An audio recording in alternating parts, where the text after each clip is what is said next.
Hello, everyone. My name is Kwok from the University of British Columbia. I'm speaking to you from Vancouver, Canada. Today, I want to talk about science education. The talk will be divided into several parts.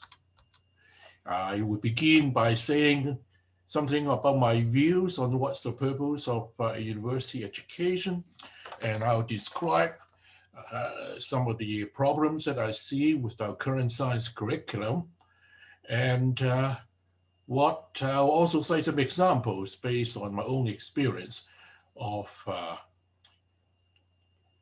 curriculum reform at the University of Hong Kong. Uh, if I have time, I'll talk about a little bit about the reactions from students, staff, and others, and in the end, I will try to summarize it by see, talking about how or whether these reforms can be applicable to other parts of the world. Okay, so let's begin by something basic. Now, this is hopefully not controversial. I mean, I think most uh, scholars or educational specialists would say that university should not be considered as a trade school to students just to uh, gain some vocational training, but our purpose is to develop students as a person and to develop them or prepare them to have the ability to think and have developed the habit of lifelong learning and self-improvement. Now, however, this is not quite the most of the students think. When the students come to the university, many of them have worked very hard to get into the university, but many of them have the perception that the purpose of they being there is to allow them to be able to get a better job, make a better living, and so on. So there is some mismatch between the students and the educators in the sense that we don't think university is just a diploma mill, and the students should benefit from the experience being here to learn and be educated. Now, over the years, I've talked to many graduates of the science faculty, both in Canada and also in Hong Kong. Now, many of our alumni are very proud of the fact they have graduated from their respective universities, and they also acknowledge that the university experience have allowed them to develop professional associations and connections with other alumni, which have been very useful for them in their later careers. But at the same time, many of them also told me that they found that very little of the things that they have learned in university are relevant to the careers that eventually undertake. So there is a problem confirming that the perception of the university, that the university is nothing but a diploma mill, and just give them a piece of paper, but not necessarily any relevant knowledge. Now, the question is that does it have to be this way? Now, what are the problems of science education as I see it? Now, throughout both elementary, secondary, and university of education, in science, many of these teaching uh, are seen by the students to be abstract and not relevant to their everyday life. And this is unfortunate because science is all around us, and the scientific method is applicable to a lot of things that we do. And this connection is not always obvious to the students. In terms of mathematics, students are trained to calculate, and in Asia, for example, many students can calculate very fast, very accurately, but to them, it's just an academic exercise. They don't really have an idea all these mathematics have to do with their lives. And in terms of science subjects, they see physics, chemistry, and biology as segregated and not really related. In terms of exam and assessments, so a lot of emphasis are put on the reproduction of facts and the reproduction of solutions that they already been told previously. So to a lot of students, they think the university is just a game to be won, but not really something of intrinsic value. Now, also, things are changing. Now, the technology, for example, artificial intelligence, making a lot of occupations obsolete, and it's quite clear that the education has to be changed with it. Now, other than some obvious skills that students ought to learn, such as language, comprehension, communication, I want to emphasize that in science, there are skills which have not been always emphasized in our traditional curriculum, but actually are very useful to our students. Those are the skills to be able to see hidden patterns in phenomena, be able to identify what are the variables contributing to this phenomena, and then formulate problems mathematically, and then seek solutions to those problems. Now, what are our goals? What do we hope to train our science students to be? Well, some obvious. We want them to be knowledgeable. They should be aware of how nature works and be able to think analytically and quantitatively. Now, every one of us was born curious. I mean, 2, 3, 4-year-old are always asking questions of why, and but somehow we lost this curiosity along the way. And this hopefully should be part of our goal to keep science students always curious and be open-minded and be creative. And most importantly, to develop the ability to form an independent opinion, which are different, maybe different from the opinions of the public or the majority. Now, it's also very useful for us to have students who are versatile, because our world is changing, so they can take on any job or any vocation after their graduation. And in terms of training, they also, I hope, learn to realize that nothing worthwhile is easy. So by going through this education experience, they will be able to learn that hard work is necessary. Now, we like students to be able to learn from previous work and be able to look at a new problem and able to solve it. And that means to be able to have independent and creative thinking and be able to make rational judgment, which rise beyond ignorance and prejudice, which sometimes are prevalent in our society today. Now, in these days of the internet, we have a lot of information flowing on the internet, and so the access of information is not such a problem, but the problem is to be able to distinguish which are the true and which are the fake facts. And that is the skill that we would like to impart on our students. So now, if you look at our curriculum today in most of the universities in the world, most of the science curriculum were designed decades ago with the goal to train future scientists. If you talk to our professor colleagues, many of them would think the most important thing is to have our graduates being able to go into a PhD and be future professors. Now, but the reality is that very few of our graduates actually become professors. Many of them, in fact, a great majority of them go into society, take on a variety of different vocations, and they become leaders in the government, in the private sector, and our training should help them to fulfill those diverse roles.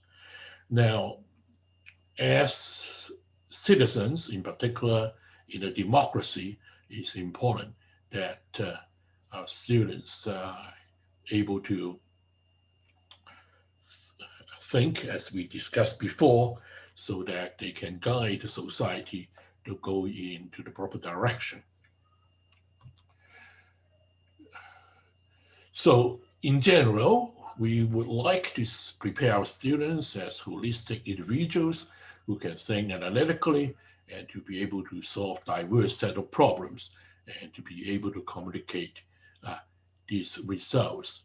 Now, in our universities today, many of our universities have scholars who perform research, and hopefully we should have the opportunities for our students to benefit from the experience of our researchers on campus.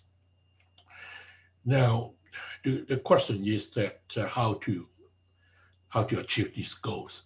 Now, I don't want to go into the details. I served as the Dean of the University of Hong Kong for 10 years, which during the time I instituted a number of reforms. I'm not going to talk about the details except for two areas. There are two things I want to concentrate in the remaining of the talk, which are the new courses that we have developed to try to achieve the goals that I have mentioned in the previous slides. Those are the Common Core courses and the Science Foundation courses, and I'll talk about them in somewhat detail.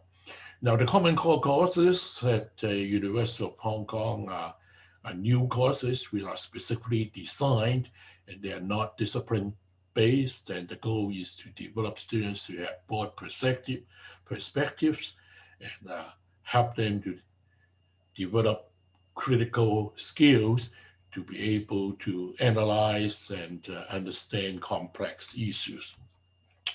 Now, in particular, I want to talk about a course that I myself have developed and taught for a number of years. And this course were taken every year by students from all faculties of the university, including arts, and, social science, business, law, and so on. And the goal of the course is to demonstrate through historical development how the scientific method works and how the development in science have affected the philosophical thinking and cultural development over history. So the purpose is through not so much about the facts of astronomy, but through the historical development of 5,000 years of astronomical understanding of our universe, to see the effect on religion, on philosophy, and on society. Now, this course is very different from other astronomy courses, for example, which are typically taught in universities today. It is not so much about the facts of astronomy, but about the process. And through this history of change of our perception of our place in the universe, we want to convey to the students that what we perceive to be true is constantly changing and has changed over our thousands of years of history. So the essence of science is not so much about what is our current belief and current view of the world, but how we change from one set of views to another. So the course is about not so much about the outcome, but the process. So usually I begin with basic observations of the sky as observed by our ancestors, and as the observational capabilities improves, how the changing observations have changed the models of the universe. And each of those theories will be evaluated by their advantages and disadvantages, and as the observations that develop. So it's very different from a typical science textbooks, which usually start with a correct model and telling students what are the implications of this particular model. So is using astronomy as an example, but the goal is really to allow students to learn from this set of examples, to see that when they observe their world in their future career, they are able to tackle the real life problems through the examples that they have observed in this course. Now, since I have a diverse set of students, they always ask me, well, I've never taken any physics or astronomy, will I be handicapped? From experience, almost 10 years of teaching this course, I can tell you that the people who are really disadvantaged are the science and engineering students, because they were told all the modern notions of these facts, but they have never learned how we came to those conclusions. Now, I just give you one example. It's a very simple question. I asked the students, how do they know that the Earth revolves around the sun? Now, I can tell you that no one have been able to answer this question. Maybe it seems trivial, but it's not. So surprisingly, the most common answer is that that's what I was told by my teacher. Now, you cannot blame them, because the way science has been taught has been coming to an authority. So students were being told by their teachers of the correct model, and they got the mistaken perceptions that truth is easy to come by, because they never learned what are the wrong models. And they thought that truth is self-evident, but it is not. It's just in the case of the question of the Earth going around the sun, the reality is that the motions of the sun, the moon, and the planets and the stars are very complicated. And the geocentric model actually have been very extremely successful in explaining and predicting these facts. The heliocentric model of Copernicus is more complex and does not explain things any better, at least during the time of Copernicus. And there were no really observational evidence supporting it until 200-300 years later. So these questions are not trivial, and for students to appreciate the greatness of Copernicus and how we come to the conclusion that the Earth going around the sun is actually a non-trivial exercise. So the goal of the course is not so much teaching about astronomy, the facts of astronomy, but to let students know that the world around us is complex, and to encourage them to go out, to observe and be curious, and to learn to think over the the reasoning why we develop from one view of the universe to another. So the importance is not so much about the results, but the process. Now we try to also take advantage of technology, in terms of using planetarium software. We also develop apps on that they can download on their cell phones, and to actually see some of the observations without going outside. Okay, so the next I come to talk about a set of courses which we call the Science Foundation courses. These are courses, again, different from the traditional first year science courses given to students. And the emphasis is on the nature, history, and fundamental concepts and methodology of the science disciplines.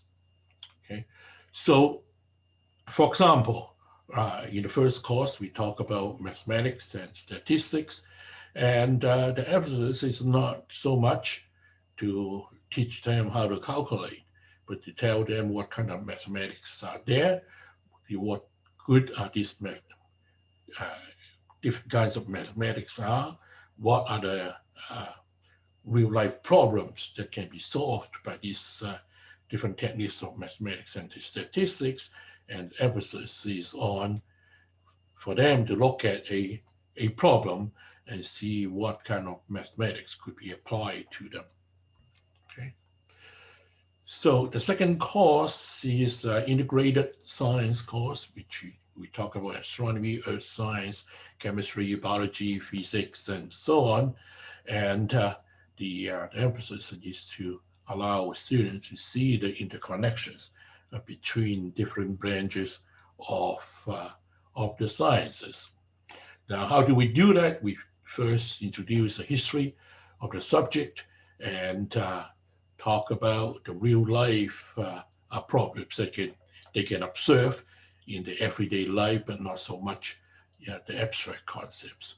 Now, the assessments are also very different.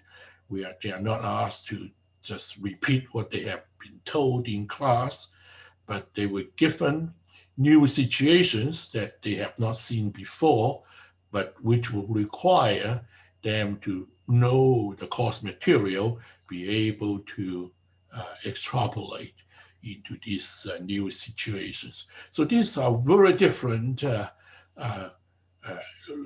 way to learn, and some students have very great difficulty in adjusting to it. So, I mean, this is a quote from one of my students, and who said that all my years of schooling, I was told to memorize, and now you want me to think and I can't do it. This is really the essence of the problem. I mean, we want to have a course, the science course, that would encourage and train the students to think, and not just to reproduce the facts. Now, some people would say that, well, you know, in many of the North American universities, we already have a distribution requirement. Science students have to take some humanity courses. It could be economics or psychology or anthropology, and vice versa. The students in humanity have to take some science courses. And won't they serve these purposes? Now, not really, because most of these distribution requirement courses, this is done in most universities, are already existing introductory disciplinary courses. So they are not really specifically designed for non-majors. So now the difficulty, on the other hand, of creating a set of common core courses, which we hope to be able to serve the students better, is not easy to do, because it's not easy to find suitable teachers, because most of our teachers were trained into a specific discipline and not really to them, it's much easier to teach a disciplinary course than interdisciplinary courses. Now, in many parts of the North America, there are also activities in the reform of teaching methods. For example, using of clickers, flipped classrooms, and so on. Now, this is a total separate approach, and we have to discuss further which is more important, whether technical teaching is more important or the reform in the content. Now, I have given this kind of talks to many universities and many of the our professor colleagues, and have said that the challenge they face are very different. To them, in the US, for example, the students are coming in with very low mathematical skills and minimum science knowledge, so they have to have some training to fill those gaps, and so is the perceived needs are different. Now, I have talked to also many administrators, deans and provosts, and so on, and their reactions almost universally are that, well, they see the need to change the science curriculum, but it's not easy to do. Now, what can be done? Now, first of all, we have to prepare a comprehensive package of reform, and first is to convince our colleagues in the faculty council or the Senate to be able to vote for such a reform, which is not easy.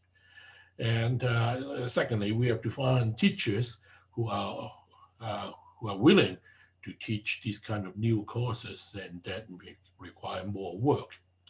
And the students may not be happy either, because they are always been learning in the same mode, and you are now giving them a different way of instruction and different way of testing, and they need some adjustment to these changes. So none of these steps is easy. So many of our colleagues believe that some change is needed, but actually doing it is not simple. And also in our present environment, there are a lot of emphasis on research, on research grants, ranking, and so on. And teaching and learning is not really high in the priority of many universities. So in summary, I want to say that after teaching science in our universities in our traditional way for so many years, we have to take a look at what we are trying to achieve. What are the objectives of science education? And is our curriculum really reflect the needs of our students? And whether the present technological changes in the world has any effect on the way we deliver our education. And I have talked a little bit about the reform that I've taken at the University of Hong Kong Faculty of Science. And I hope that I'll motivate my colleagues elsewhere to take a look whether such reforms can be transferable to other parts of the world. Any of you who are interested in this topic, I would be very happy to talk to you. My email is written on this slide, and I hope to hear from you and talk to you further on the importance and delivery of science education in the 21st century. Thank you very much.